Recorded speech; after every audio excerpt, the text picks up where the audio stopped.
Hi, this is Mike Regan with TransAct's 2-Minute Warning for the week of March 30th. And in this week's 2-Minute Warning, we're continuing to focus on the situation in Iran and assessing how it's impacting freight costs and supply chains around the world. In last week's 2-Minute Warning, we highlighted the fact that in the span of 1 week, the price of diesel had jumped 96 cents, the biggest increase, and that it's impacting fuel surcharges. We checked with a lot of LTL carriers 3 weeks ago. Their fuel surcharges were at 31%. Now it's up to 45%, a span of 14% increase in the span of 3 weeks. Well, we'd like to say that the situation's calming down, but we all know right now that does not appear to be the case. In fact, when we checked the price of diesel at the middle of last week, it was all the way up to $5.37, or approximately about a $1.47 increase from 3 weeks prior. Now, what does that mean for fuel surcharges? One thing, it'll go up. Now, we have also highlighted the fact that there are things that companies could be and should be doing. And we mentioned that you can't sit on your butt or you're going to get the same old results. And we elicited some interesting calls. One individual in particular said, Mike, we got your message. It's not like we want to sit on our butt, but we don't know where to start, where to begin. And with that thought in mind, we shared with them 3 things that his company could be and should be doing and be aware of.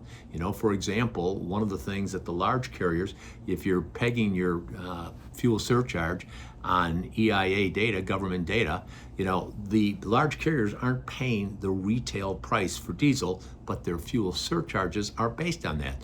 Based on the arrangements they have with various providers, they could be paying 20 to 40% off of the retail price, but that's not reflected in the fuel surcharge. Some other things that companies could be and should be doing is looking where their freight's moving geographically, moving away from a national average. If your freight is moving in an area that's predominantly lower than the national average. We could go on, but here's where we need to basically just challenge you.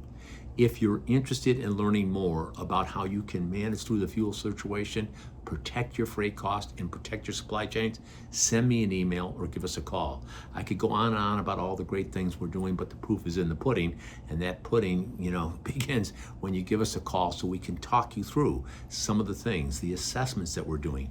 One of the things that companies are also going to be doing, if your freight goes up by 20-25% because of the fuel surcharge, you've got some issues and we need to be proactive instead of reactive.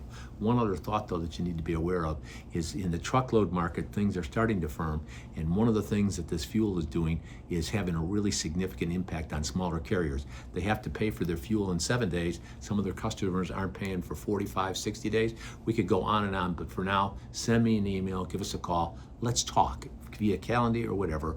We provide all these things because with each and every 2-minute warning, we're here to remind you. We are on your team. We're here to help. Passionate about seeing you be successful. Thanks for your time.